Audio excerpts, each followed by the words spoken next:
Royce left. There's 2, there's 3. When we talk about Royce Gracie, there's a lot to mention. About being a legendary figure in Brazilian Jiu Jitsu and mixed martial arts, or the controversies that colored his career. But is he really as great as people say? Let's find out in the following video. He's trying to get an arm lock. He's trying to get an arm lock. He's got him. Royce Gracie is a name that can't be overlooked when discussing Brazilian Jiu Jitsu. Try to get unlocked from that right leg of Patrick. This Brazilian fighter is a legend in the world of Jiu Jitsu and MMA. Royce Gracie was born on December 12, 1966 in Rio de Janeiro. Being the son of Helio Gracie, a martial arts legend from Brazil, especially in the Jiu Jitsu discipline, Royce was introduced to martial arts from a very young age. Inheriting the Gracie Jiu Jitsu knowledge, later known as Brazilian Jiu Jitsu, But Gerard is in a lot of trouble. Now watch, there's a headbutt. Royce followed a family tradition that required all Gracie family members to compete against martial artists from different disciplines. One of Royce's fight recordings later inspired a businessman named Art Davie to create the UFC.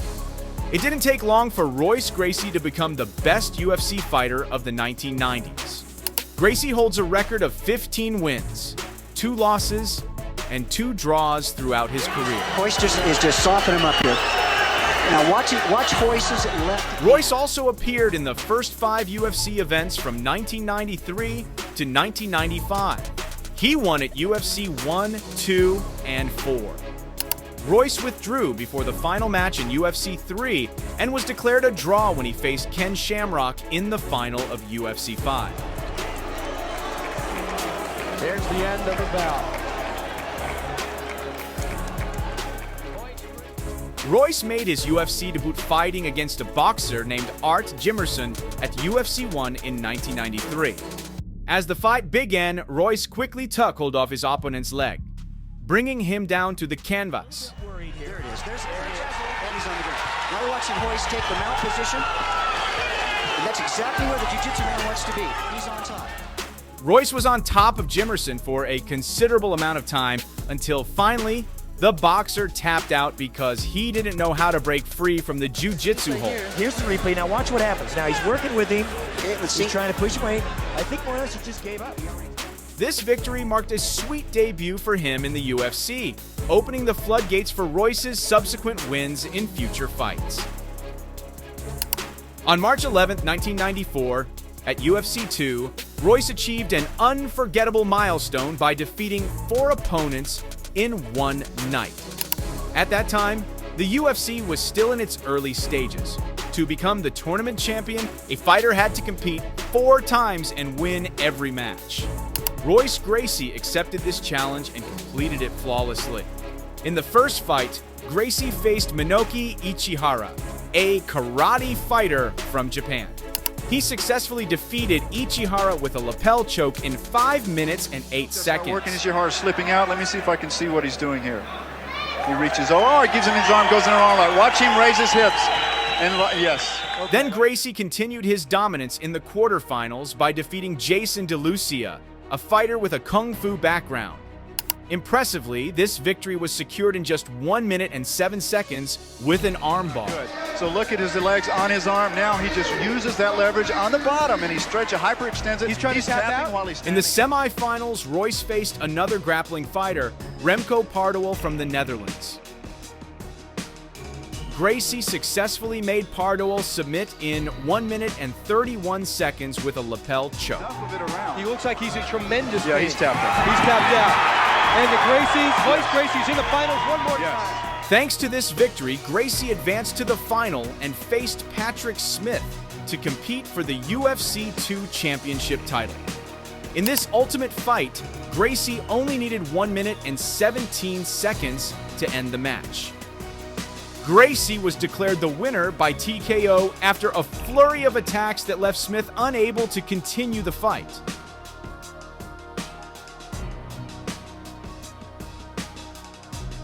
But it didn't stop there. Royce aimed for the championship title again at UFC 3. This time, his first opponent was Kimo Leopoldo, who was making his debut at UFC 3. intensity that came from the other fighters. You'll see a very strategic guy here. Saw a kick by The fighter from Germany couldn't do much and was easily defeated with an armbar. with tremendous amount of help, and Here he we is go. hurting. Look at Let's Royce's look at legs. this replay. His legs are extended. Chemo, it can barely tap with that one hand. It is so much. This victory widely opened the opportunity for Gracie to win the UFC championship. However, before his second fight, Royce could not continue due to exhaustion and dehydration. Even so, that didn't stop him from competing. And right now, the endurance factor is playing such a role. Proof of this came just a month later, when Royce once again made a statement at UFC 4. In the first fight, he was pitted against Ron Van Cleef and quickly overpowered the fighter.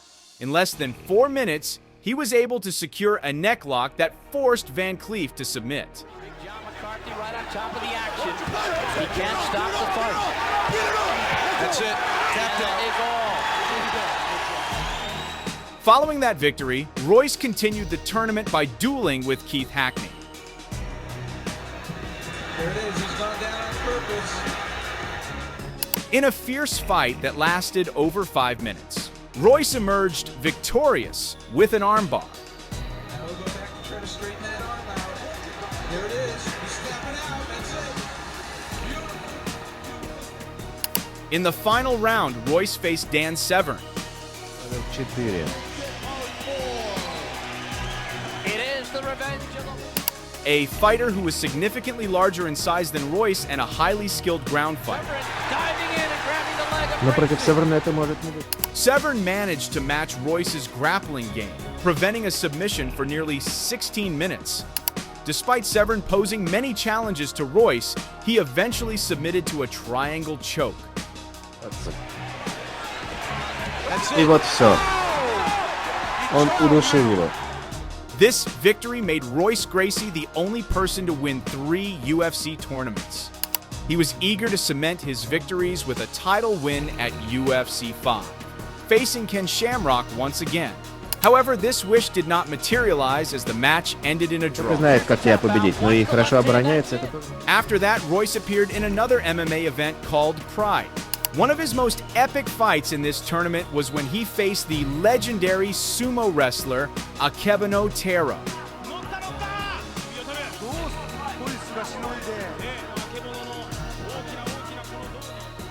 Unfortunately, Akebono, who was much larger, couldn't do much other than lay on top of Royce.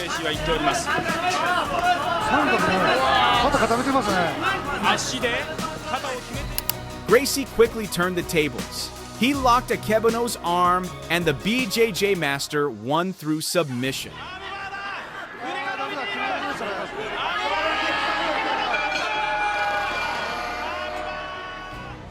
Royce's career in MMA continued until 2016, albeit interspersed with long breaks from 1995 to 2000 and from 2007 to 2016. It's not good. So look at his legs on his arm now. He just uses that leverage on the bottom, and he stretches, hyperextends it. He's trying to tap that.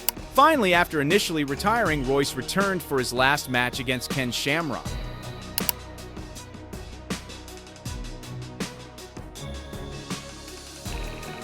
Gracie achieved a stunning TKO victory just seconds before the end of the first round. After this spectacular fight, Royce Gracie truly retired for good. In total, he only appeared 20 times on the professional MMA stage, with a record of 15 wins, 2 losses, and 3 draws. After leaving MMA competition, Royce focused on teaching Jiu Jitsu and spreading the martial arts teachings of his parents worldwide.